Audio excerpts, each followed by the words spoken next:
serahkan kepada malaikat. Nah, saudara-saudara, mengapa harus katakan kalimat ini? Karena orang Israel membaca kitab suci akhirnya memperkembangkan angelologi, yaitu doktrin teologi mengenai apakah itu malaikat dan apakah tugas malaikat.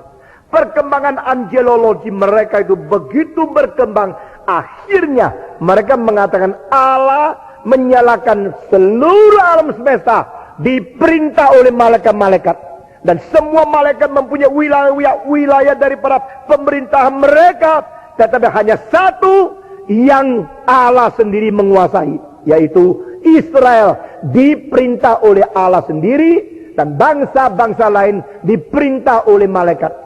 Nah, sekarang penulis Ibrani mengatakan, apakah dunia ini sudah diserahkan kepada malaikat? Dia bilang tidak, ini diserahkan kepada manusia. Jadi kalau diserahkan kepada malaikat, akhirnya malaikat yang jatuh yang menguasai, menjadi ini dunianya setan dong. Tetapi kalau diserahkan kepada manusia, ini dunianya Tuhan yang serahkan sementara kepada manusia. Maka manusia menjadi tuan rumah di dunia ini. Ini konsep seperti mempengaruhi cara kita hidup, saudara-saudara. Ada orang takut ke sini, takut ke situ, ada setan, ada itu, ada ini. Orang Kristen bilang, tidak, this is my father's world. Ini dunia Bapakku. Ini dunia surga. Dunia Bapa yang kirim di dunia untuk kita, untuk mengawasi. Dan di sini ada perjuangan mengenai sebenarnya dunia ini diserahkan kepada siapa. Lalu akhirnya siapa yang memerintah secara penuh. Saudara-saudara, Indonesia tidak diserahkan selamanya untuk Soeharto. Mungkin satu hari Soeharto digeret ke tengah jalan, dipermalukan untuk dilihat oleh tontonan ribuan orang. Mungkin saja. Hanya kuasa sementara di tangan dia. Dunia ini diserahkan kepada siapa? Di sini katakan, sebab bukan kepada malaikat. Malaikat telah ia taklukkan dunia yang akan datang, yang kita bicarakan sekarang ini, saudara-saudara. What we talk about now, about the coming world, is not given to the angels. Saudara-saudara, jadi ini mau kita melihat satu hal yang penting. Mari kita membaca bersama-sama dari itu Ulangan pasal 32 ayat ke-8. Ini sekaligus pentafsiran, sekaligus adalah memberikan berita yang penting dari firman Tuhan yang dikhotbahkan di mimbar ini. Saudara-saudara, kalau ada waktu, ada uang, belilah semua komentari tentang Ibrani. Engkau baca sebanyak mungkin lebih baik. Saudara akan menemukan ada cara berbeda di dalam tafsiran yang diadakan di gereja ini. Saudara-saudara, mari kita membaca dari Ulangan pasal ke-32 ayat yang ke-8. Pendeta Hanjin coba baca dengan suara keras.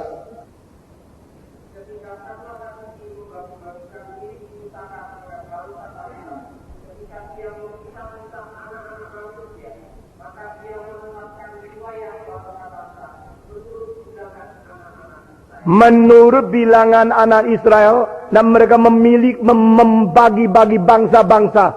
Nah, ayat ini pada waktu diterjemahkan ke dalam Septuaginta. Nah, saudara, ini untuk anak sekolah teologi, bukan untuk semua. Tapi sudah ikut dengar.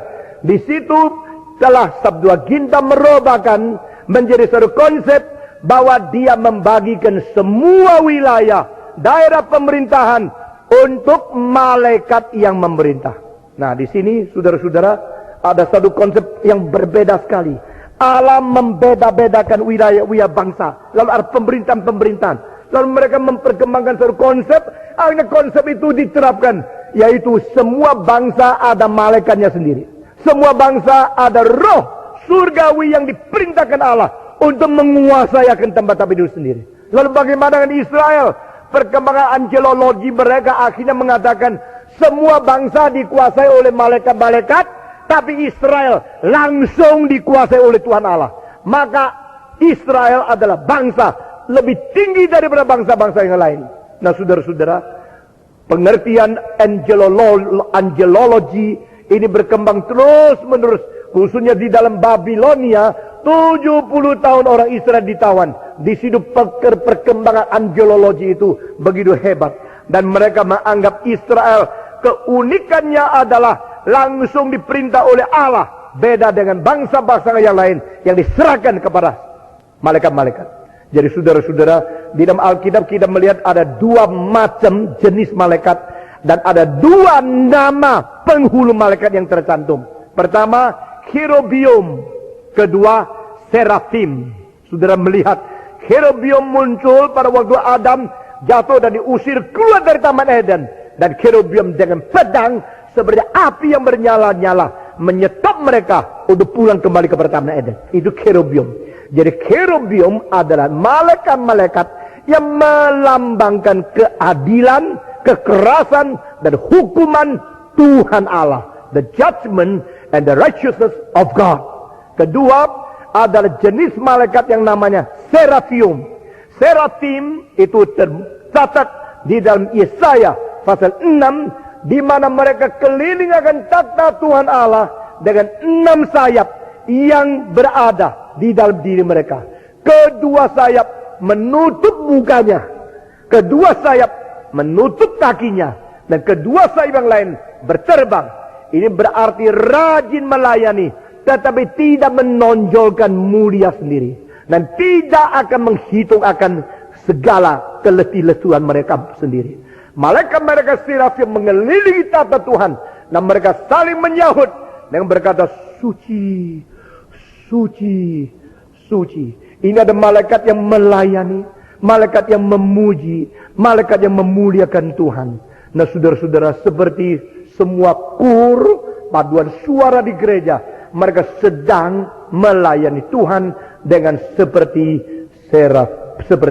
serafim. Nah saudara-saudara, tapi ada 2 penghulu malaikat yang pernah dicatat di Alkitab. Satu adalah Mikael, yang satu lagi adalah apa?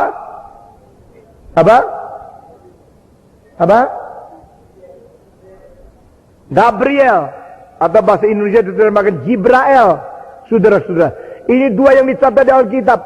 Gabriel sama Mikael. Mikael adalah penghulu malaikat yang berperang, dan Jibrael adalah penghulu malaikat yang memberikan wahyu. Nah saudara-saudara, ini 2 yang dicatat di kitab suci. Kita melihat di dalam perjanjian lama, di Daniel, dan di dalam perjanjian baru, di Wahyu, Mikael muncul. Tetapi Jibrail muncul pada waktu sebelum Yesus lahir. Nah saudara-saudara, angelologi, teori, doktrin, teologi yang mengenai malaikat, itu memang disebut di dalam kitab suci ada 2 akan penghulu malaikat. Tetapi orang Israel dalam perkembangan mereka menyebut 7 penghulu malaikat. Sehingga ada nama-nama malaikat yang tidak tercantum bagian perjanjian lama. Saudara-saudara, di dalam orang Kristen maupun di perjanjian baru, orang Israel di dalam buku-buku yang lain, mereka menyebut ada 7 penghulu malaikat. Nah saudara-saudara, termasuk seperti itu Uriel, termasuk itu akan Faniel, termasuk juga akan Rafael, dan termasuk Israel. Nah saudara-saudara, nama-nama malaikat itu yang menjadi pelindung Israel, yaitu Israel. Saudara-saudara, istilah Esra itu berarti anak putra mahkota. El berarti Elohim. Israel berarti anak putra mahkotanya Allah. Jadi sebenarnya itu artinya adalah malaikat yang tertinggi bagi mereka. Sebenarnya anak putra mahkota Allah cuma satu, yaitu Yesus Kristus. Saudara-saudara, jadi mereka itu menganggap mereka begitu tinggi, dan mereka mengerti akan Tuhan dan menerima akan itu Taurat dari Tuhan melalui malaikat. Dan saudara-saudara, saya percaya ada sesuatu link, satu hubungan. Kenapa orang Israel berani mengatakan agama, wilayah kerajaan yang lain diperintah oleh malaikat, tetapi mereka itu langsung diperintah oleh Tuhan Allah, karena mereka menganggap mereka mempunyai nama yang paling tinggi di antara semua. Dia ada Israel. Israel itu satu nama yang diberikan Tuhan untuk Yakub yang berada di perjanjian lama. Tuhan mengatakan, mulai hari ini engkau dirubah namamu, tidak lagi disebut sebagai Yakub, engkau disebut sebagai Israel, karena engkau berperang dengan Allah pun engkau menang. Nah kalimat itu saya tidak jelaskan sekarang. Ini tercantum di dalam Kejadian. Sehingga keturunan daripada Yakub, 12 suku, mereka mempunyai suatu kebanggaan. Karena nenek moyang mereka, Yakub, mendapatkan nama Israel yang diberikan langsung oleh Tuhan Allah. Nah saudara-saudara sekalian, dengan demikian, satu perdebatan yang mulai di sini, penulis Ibrani menanya, apakah betul dunia ini diserahkan kepada malaikat? Dunia yang akan datang mereka akan menjadi penguasa. Apakah dunia ini adalah dunia malaikat? Dia bilang tidak.